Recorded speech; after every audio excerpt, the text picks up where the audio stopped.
भगवान का चमत्कार। एक छोटे से कस्बे में एक रिक्शा चालक रहता था।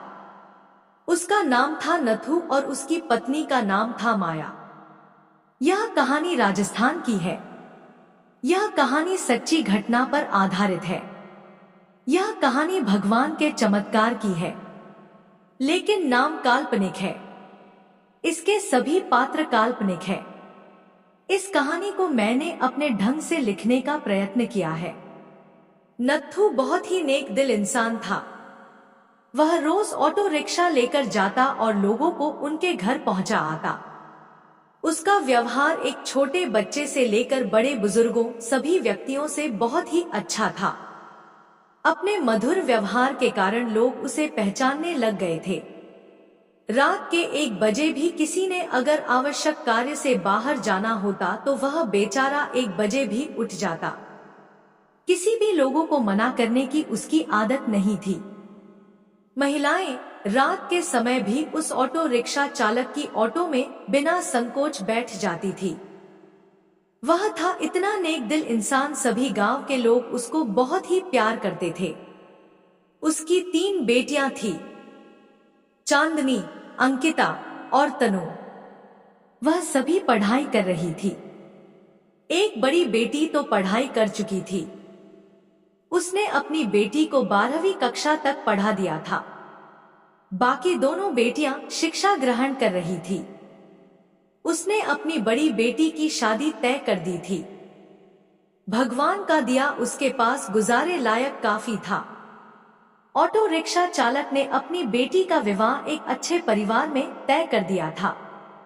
उसके ससुराल वालों ने शादी की तारीख निश्चित कर दी थी। ऑटो रिक्शा चालक ने रात दिन मेहनत करके अपनी बेटी की शादी के रुपए जुटाए थे। उसने अपनी बेटी के गहने, कपड़े और शादी का सारा सामान खरीद लिया था। वह अपनी बेटी की शादी का इंतजार कर रहा था। वह एक दिन भगवान के मंदिर में पूजा करने चला गया था। वह मंदिर में पूजा कर कहने लगा कि हे भगवान, मेरी बेटी की शादी जल्दी ही होने जा रही है। अपनी बेटी की शादी का सामान खरीदने में मुझे कभी कोई कमी नहीं आई। आपकी दया से सब कुछ ठीक चल रहा है। सारा सामान भी आ गया है। खाने पीने का सारा सामान भी आ चुका है। शादी के 2-3 दिन रह गए थे। अपनी बेटी के पास जाकर बोला, मेरे पास देने के लिए ज्यादा तो कुछ नहीं, मैंने तुम्हारे लिए थोड़े से गहनों भी बनवा दिए हैं। तुम्हारी दोनों बहनों के हाथ भी पीले करने हैं। तुम्हारा हाथ एक अच्छे परिवार में दे रहा हूं। लड़का अच्छी नौकरी करता है। तुम्हें वहां पर कोई भी कमी नहीं रहेगी। बेटा, लड़की तो पराया धन होती है। उसे तो एक न एक दिन ससुराल जाना ही पड़ता है। बेटा, निराश ना हो। आज मैं तुम्हें एक शिक्षा दे रहा हूं। अपने ससुराल में बड़ों का सम्मान करना, अपने सास ससुर की खूब सेवा करना। मैं तुझे यह सीख दे रहा हूं। बड़ों की आज्ञा का पालन करना, अपने सास ससुर को ही अपने माता पिता समझना। तुम्हें मैंने 12वीं तक की शिक्षा दी है और सिलाई भी सिखा दी है। तुम्हारे ससुराल वाले अगर तुम्हें नौकरी करने देंगे तो करना, वरना नहीं।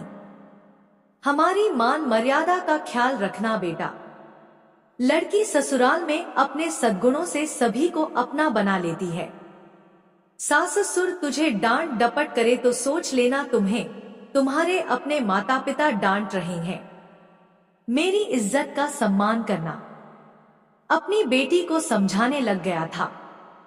समझाते समझाते उसकी आंखों में आंसू आ गए थे। घर में शादी का माहौल था। घर में रिश्तेदारों का तांता लग गया था। दिन को सभी लोग आ जाते थे। किसी को क्या पता था कि होनी तो कोई और ही खेल खेल रही थी। शायद वह उसकी परीक्षा ले रही थी। शादी के केवल 3 दिन बचे थे। रात को ऑटो रिक्शा चालक के घर में भयंकर आग लग गई। सभी लोग सो रहे थे। रात को उनका सारा घर आग की लपटों की चपेट में था। उनकी घर की छोटी बेटी अंकिता पानी पीने के लिए उठी। उसने देखा चारों ओर धुआं ही धुआं था। उसने दौड़कर अपने माता पिता को जगाया। तीनों बेटियां चिल्लाने लगी, आग आग, कोई हमें बचाओ। बड़ी मुश्किल से रिक्शा चालक ने पिछली बालकनी से जाकर एक डंडे के सहारे बालकनी से निकलने की कोशिश की। घर के सभी सदस्य बाल बाल बचे, लेकिन घर का सारा सामान आग की लपटों में खाक हो गया था। शादी का सारा सामान जलकर नष्ट हो गया था। चांदनी भी बेहोश हो गई थी। दोनों बहनें भी चक्कर खाकर गिर पड़ी थी। चांदनी को थोड़ा थोड़ा होश था। लोगों ने उन सब को बड़ी मुश्किल से बाहर निकाला। थोड़ी देर पहले जहां खुशियां छा रही थी, वहां का दृश्य देखा भी नहीं जा सकता था। जो भी देखता उसकी आंखों से आंसू निकलते। बेचारा अब क्या करेगा? बिना शादी के ही बेटी रहेगी। दुल्हा तो अब उसे ब्याहने से रहा। कुछ लोग तरह तरह की बातें करते, जितने मुंह उतनी बातें। चांदनी दौड़ी दौड़ी अपने पिता के पास जाकर बोली, पापा आप निराश न हो। आपने इतनी मेहनत से मेरी शादी के लिए रुपया जोड़ा था। पापा आप जरा भी चिंता मत करो, मेरी किस्मत में यही लिखा था। आप निराश न हो। मुश्किल की इस घड़ी में हमें कमजोर नहीं पड़ना है। मैं आपका बेटा नहीं हूं तो क्या हुआ? आपने बेटों की तरह हमारी परवरिश में कोई कमी नहीं रखी। हम तीनों बहनों को वह सब कुछ दिया जो आपसे बन पड़ा। तब तक दोनों बहनें अंकिता और तनु भी उठ गई थी। वह भी अपने पापा के पास जाकर खड़ी हो गई। पापा हम सब आपकी ताकत हैं। हम तीनों आपकी बेटियां नहीं बेटे हैं। आज से हम भी आपके साथ कमाएंगे।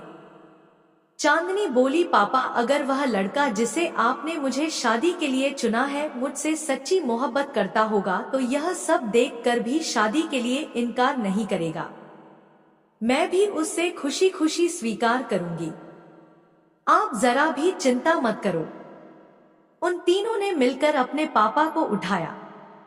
मोहल्ले के सारे लोग इकट्ठा हो गए थे। सब आपस में कह रहे थे कि ससुराल वालों को वह क्या कहेगा। जो भी आता शोक व्यक्त करके चला जाता। नथु के घर के पास लोगों का तांता लग गया था। सभी कहने लगे कि तुम तो नेकी करके कमाते थे। नथु बोला, शायद भगवान की भी यही मर्जी होगी। उसकी पत्नी माया आकर बोली कि बड़े भगवान का नाम लेते फिरते हो, यह सब कुछ दिया आपके भगवान ने। भगवान का नाम लेकर भी आपके भगवान ने आपको यह सीला दिया। इस घर में भगवान का नाम कभी मत लेना। वह बोला, भाग्यवान यह तो नियति का खेल है। भगवान को क्यों कोसती हो? तीनों बेटियों ने बड़ी मुश्किल से अपनी मां को संभाला। किसी ने प्रेस में खबर कर दी। अगले दिन समाचार पत्र में आ गया कि नथु राम का घर जलकर स्वाहा हो गया। दूसरे दिन जब लोगों ने देखा ऑटो रिक्शा चालक नथु का घर आग की लपटों में जलकर पल भर में नष्ट हो गया था। उसकी बेटी की शादी को कुछ ही दिन रह गए थे। बेचारा अपनी बेटी की शादी कैसे करेगा? जिस किसी ने भी सुना वह आए बिना ना रह सके। जितने भी लोग उसको जानते थे सब के सब आकर ना जाने क्या क्या लाए। उसका घर उपहारों से भर गया। कोई जेवर लाया, कोई कपड़े, कोई राशन, कोई रुपए। जिन सभी नेताओं ने सुना सभी ने नथुराम की सहायता की। वह था ही इतना नेक इंसान। उसकी बेटी की शादी को भला कोई क्यों नहीं आता। शाम तक उसके घर में ना जाने कितने रुपए इकट्ठे हो चुके थे। जब तीनों बेटियों ने अपने पापा को सारे रुपए थमाए उन सब को तो अपनी आंखों पर विश्वास ही नहीं हो रहा था कि जहां पर में सब कुछ नष्ट हो गया था वहां पर उनके पास इतना रुपया इकट्ठा हो गया था कि वह बैठे बिठाए तीनों बेटियों की शादी आसानी से कर सकता था। भगवान जब देता है तो छप्पर फाड़ कर देता है। उसने बड़ी धूमधाम से मंदिर में अपनी बेटी की शादी की। लोग आपस में कह रहे थे कि इस नेक दिल इंसान की सहायता भगवान क्यों नहीं करते। आज तो भगवान के चमत्कार पर सभी को विश्वास हो गया था। भगवान जो करता है अच्छा ही करता है। नथुराम की पत्नी आकर बोली, मुझे माफ कर देना। गुस्से में भगवान के लिए ना जाने क्या क्या अपशब्द कह गई। तीनों बेटियां मुस्कुराकर अपनी मां को देख रही थी। थोड़ी देर पहले जहां पर रुदन था वहीं पर सभी के चेहरों पर खुशी झलक रही थी। भगवान की माया प्रबल है। वह इंसान की कड़ी से कड़ी परीक्षा लेने में कोई कसर नहीं छोड़ता। नथुराम और उसकी बेटियों ने मुसीबत की घड़ी में मिलकर एक दूसरे का साथ दिया, अपने हौसले को डगमगाने नहीं दिया। उसकी बेटियों ने एक बेटे की तरह अपने पिता के विश्वास को ठेस नहीं पहुंचने दी।